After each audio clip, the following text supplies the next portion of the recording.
फुटे शब्द सीखे हैं वो आपके बीच में रखना चाहता हूं। यदि आप बातें करेंगे तो आपके हाथ पल्ले कुछ नहीं लगेगा। अपने लिए तो कीड़े मकोड़े पशु पक्षी सभी जीते हैं और बच्चे भी पैदा करते हैं, लेकिन श्रेष्ठ जीवन वो होता है जो दूसरों के काम आए। जो प्राणी अपना जीवन दूसरों के लिए जीते हैं वो महापुरुषों की श्रेणी में आ जाते हैं, इसलिए उनकी पूजा होती है और सदियों सदियों तक लोग उन्हें याद करते हैं। ऐसे ही हमारे संतों में संत श्रोमणी सतगुरु रविदास जी महाराज ने संवत 1433 की माघ सुदी पदरास और दुखियों के कल्याण हित प्रकटे गुरु रविदास। गुरु रविदास महाराज को जन्म क्यों लेना पड़ा, ये उन्होंने अपनी वाणियों के अंदर जो है इस समाज को बताया है। लेकिन बड़े दुख की बात है कि हम करोड़ों रुपए खर्च करके आए दिन 3-4 सत्संग कर रहे हैं, लेकिन 600 साल बीतने के बाद कितना इस समाज का विकास हुआ, ये बड़े सोचनीय विषय है। सतगुरु रविदास जी महाराज का जन्म लेने के बाद में उन्होंने एक साखी में कहा है कि नरपत एक सिंहासन सोया, सुपने में भया भिखारी, और राज बिछड़त ये दुख पाया क्या सोबत हुई हमारी। ऐ मेरे समाज के लोगों, इतिहास इस बात का गवाह है कि आप इस पूरे ब्रह्मांड के राजा हुआ करते थे, चाहे वो अमेरिका हो, अफगानिस्तान हो, भूटान हो, कनाडा हो, कहीं भी हो, इंडिया हो। लेकिन कुछ चतुर चालाक लोगों ने,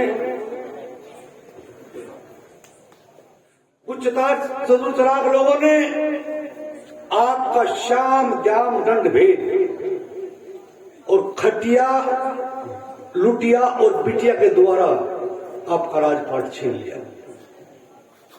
और आपको गुलाम और लाचार बना दिया। सतगुरु रविदास जी महाराज ने कहा, ऐ मेरे समाज के लोगों, पराधीनता पाप है, जान ले हुरे मीत, और मैं रैदास पराधीन के कौन करे है प्रीत। कि जो आदमी गुलामी में जीता है उससे कोई प्रीत नहीं करता।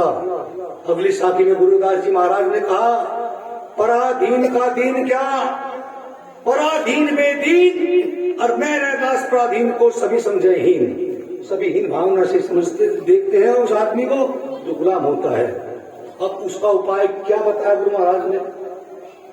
उसका उपाय बताया है उन्होंने कि एक तो गुलामी में रहना है, छोड़ो, अपने आप को श्रेष्ठ समझो, गुलाम मत समझो।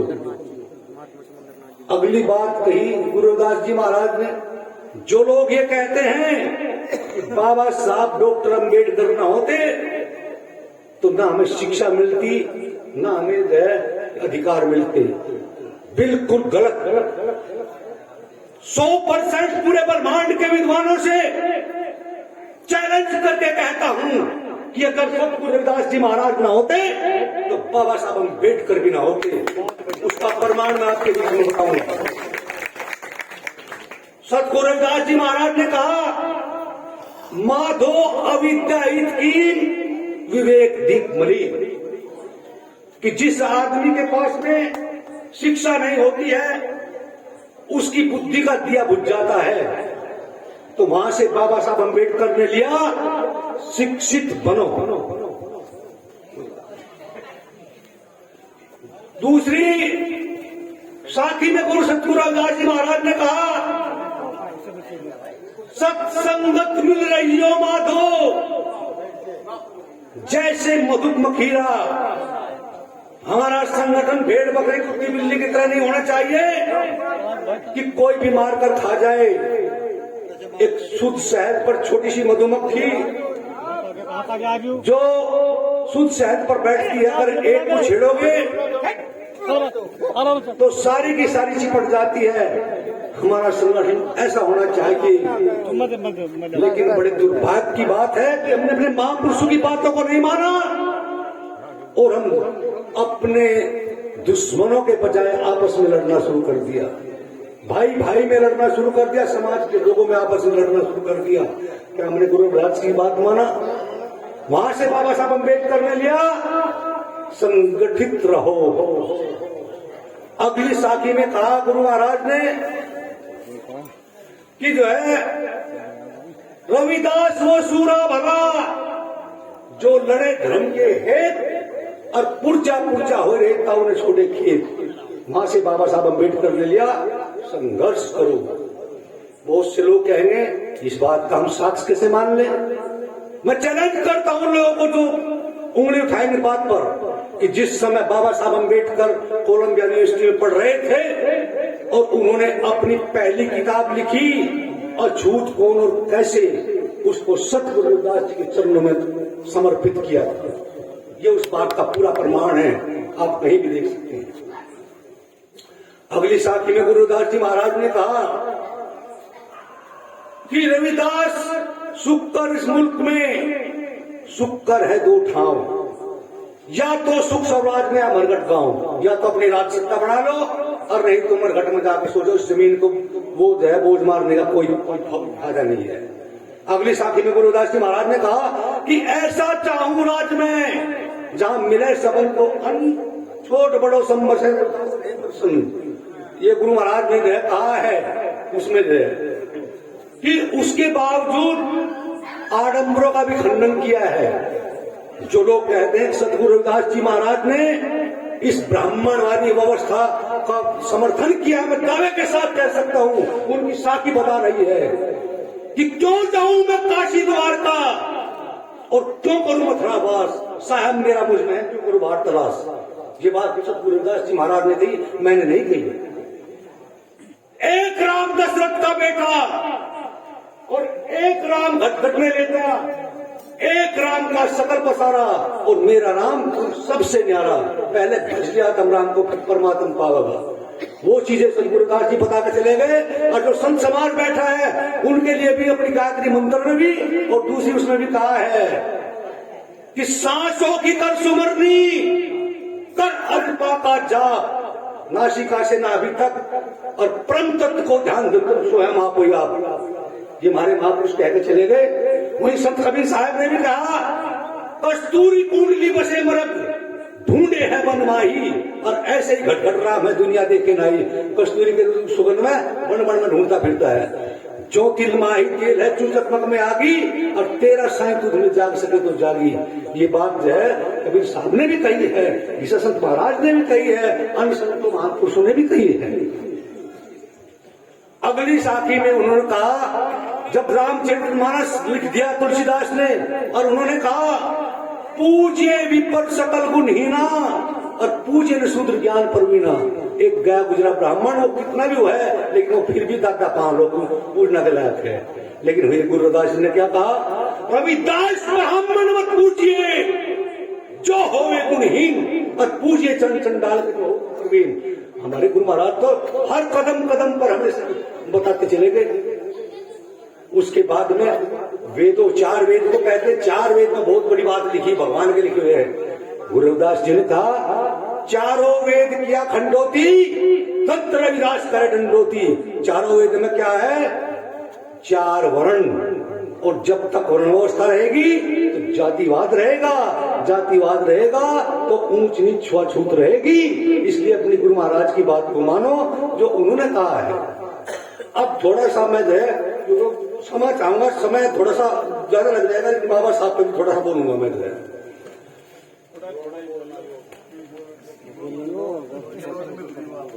नहीं वो तो ये बात है ना, इसलिए मैं सत्संग में आना पसंद नहीं करता। नंबर 1 बात, क्योंकि इनको बहुत है जल्दी रहती है, गाय गिरती रही थी 600 साल हो गए इन चीजों को गए। और मैं बता रहा हूं महाराज जी, इस गुरु महाराज की दया से 2025 हिंदू राष्ट्र बनाने का वर्ष होगा और उसमें गृह युद्ध भी होने की संभावना है। आपके बच्चों की शिक्षा और रोजगार सब जा रहा है। फिर देखूंगा मैं जब, क्योंकि राजनीति धर्मनीति दोनों एक सिक्के के दो पहलू हैं। अगर राजनीति नहीं होगी तो आपको नौकरी नहीं मिलेगी, नौकरी नहीं मिलेगा तो पैसा नहीं मिलेगा, और पैसा नहीं मिलेगा तो ऐसे आयोजन नहीं होंगे। इसलिए दोनों को साथ साथ लेकर चलना पड़ेगा। मैं तो बंद कर दूंगा अपनी बात को, अगर जो है वो बात करो।